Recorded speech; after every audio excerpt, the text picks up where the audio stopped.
the intimacy goes out of its way. It's I the think heart of love, isn't it? intimacy is a costly thing. There's a price to pay. Yeah. There's a price to pay for intimacy. There's a vulnerability. And I mean, Jesus made himself vulnerable. I kind of guess that the woman made herself vulnerable when she realized who she was talking to.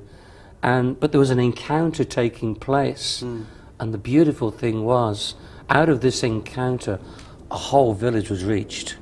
Not the least the man that she was living with. Well, in the scripture it says here that Jesus said to her, "Go and call your husband." And she was actually honest. And she said, "Sir, I have no husband." And he said, "In that you've spoken well, that you have no husband." And he drew out an aspect too of her character, that she was actually honest. But isn't that exactly what a real confrontation of Jesus will do, and real encounter with him? He will bring us to a point of reality. And he'll bring us to a point of being honest.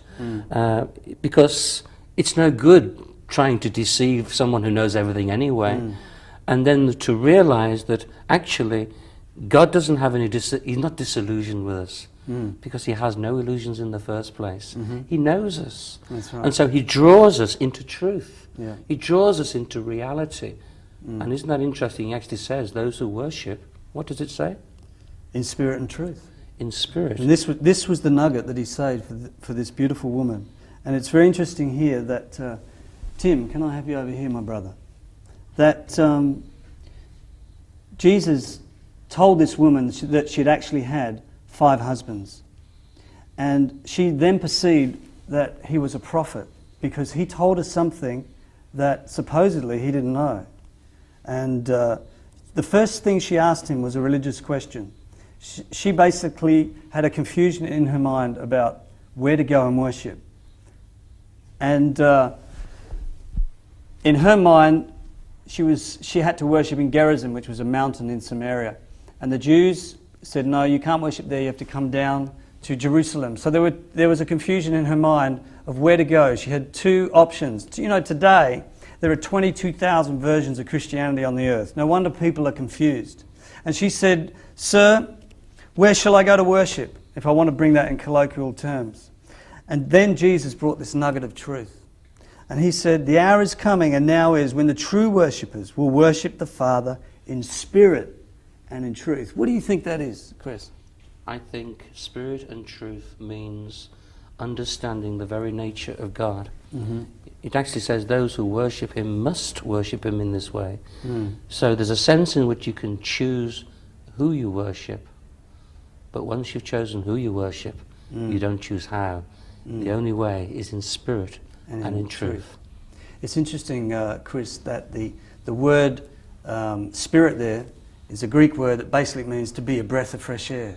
And I think as Christians and as believers, we have to carry the freshness of God in our lives. And this is worship.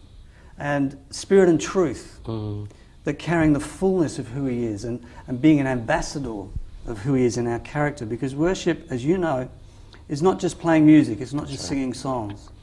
Worship is how we think.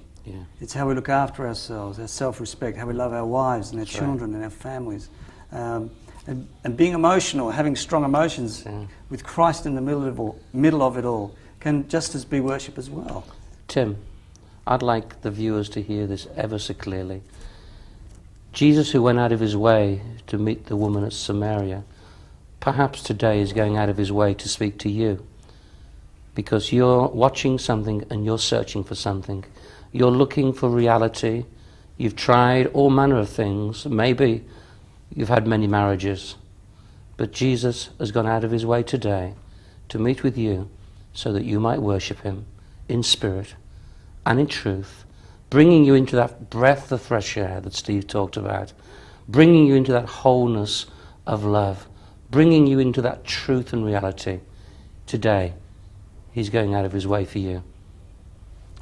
Jesus said to this woman, he said, "I who speak to you am he." He looked in her eyes and said, "You're looking at the Messiah."